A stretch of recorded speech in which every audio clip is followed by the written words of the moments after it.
ठाणे महानगर पालिका चुनाव से कुछ महीने पहले पालिका चुनाव विभाग ने पारुत्वा मतदाता सूची जारी की। इसी सूची में गड़बड़ का आरोप लगाया गया। मनसे नेता अविनाश जाधव और उनके कार्यकर्ताओं ने सोमवार को पालिका मुख्यालय में जोरदार प्रदर्शन किया। अविनाश जाधव ने चुनाव अधिकारियों को घेरकर सवाल पूछे और मतदाता सूची में हुए कथित घोलों पर जवाब दिया।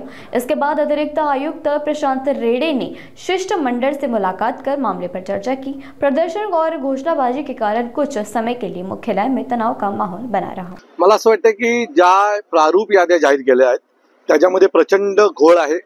जवळजवळ प्रत्येक प्रभागामध्ये बाहेरच्या याद्या घुसवण्यात आलेल्या आहेत।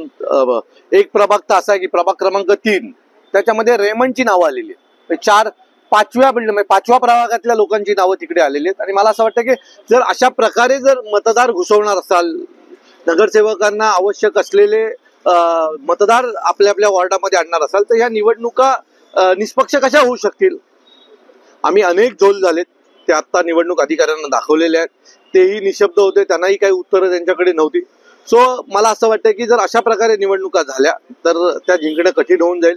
जोपर्यंत निवडणूक याद्या साफ होत नाहीत, त्यातल्या ज्या काही कन्फ्युजन आहेत ते दूर होत नाहीत, तोपर्यंत निवडणुका झाल्या नाही पाहिजेत, आमची अशी महाराष्ट्र नवनिर्माण सेनेची मागणी। तर ठाकरे गटाचे सुधीर भगत आहे माजी नगरसेवक, त्यांचं नाव ज्यांची नावं वगळलेली आहेत, म्हणजे ज्यांनी विधानसभेला मतदान केलं त्यातली अनेक नावं आता महापालिकेला नाही आहेत आणि अनेक नावं अशी आहेत की जी अचानक वॉर्डात आली। म्हणजे मला एक सांगा, ठाण्यात 16,49,000 मतदार होते, आता 4.5 लाख मतदान वाढलेत। कुठून आले 4.5 लाख लोक नवीन मतदान करायला? यांची नावं कोणी घुसवली?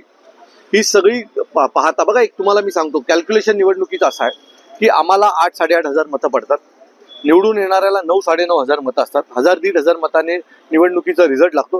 ही जी काही 1,000-1,500 मतांनी हे निवडून येतात ना, ती ही बाहेरनं आणलेली बोगस नावं आणि त्यांच्या जीवावर हे मागील अनेक वर्षापासून निवडून येऊन आम्ही ठाण्याचे मायबाप आहोत असं दाखवण्याचा जो प्रयत्न काही लोक करतायत तो चुकीचा आहे। याच्यामुळे चांगले कार्यकर्ते जे 5-5 वर्ष लोकांची कामं करतात, मेहनत करतात, लोकांमध्ये जातात, लोकांची कामं करतात आणि अशी मुलं मग या अशा बोगस मतदानांमुळे निवडणुकीमध्ये पडतात आणि मग चांगला उमेदवार वॉर्डाला मिळतच नाही।